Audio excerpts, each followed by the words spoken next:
Marcus Smart offended by Nets, I'm Udoka connection. If you're a Boston Celtics fan and you don't want to miss this news that just arrived at the Celtics, subscribe to the channel because I'll let you know all the news about the Celtics firsthand.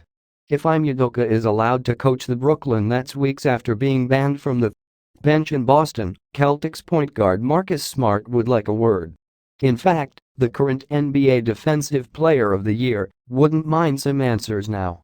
We thought they just suspended him for a year and he would be back. That's why it's confusing, Smart said of Udoka emerging as the favorite to coach Boston's biggest rival.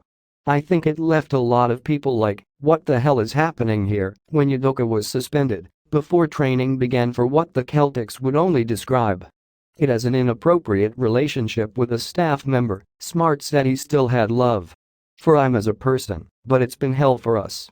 Smart said players are conflicted by the news that Udoka, former Brooklyn assistant, is the replacement chosen for Steve Nash in the Nets.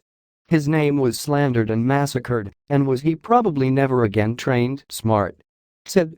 And a few months then he will possibly coach one of our biggest rivals. It's difficult. Does not make sense. Not to be left out of the latest Boston Celtics news firsthand, it's very important that you like it so that YouTube continues to share this information for you. The Celtics won the Eastern Conference and went to the NBA Finals under Udoka's guidance.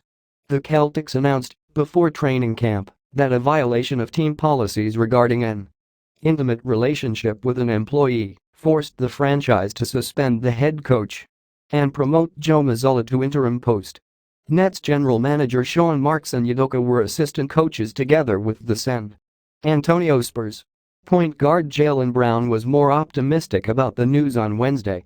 It would have been amazing if we could figure out a way to be with ourselves, Brown said. But I don't think that was the case. I'm happy to see a black coach end up back because I've seen situations where, with something like this, might not have been the case. The Nets are 2-6 after losing to the Chicago Bulls in their first game without Nash. Fan, in your opinion, did you like the news? Or not? Leave your opinion in the comments.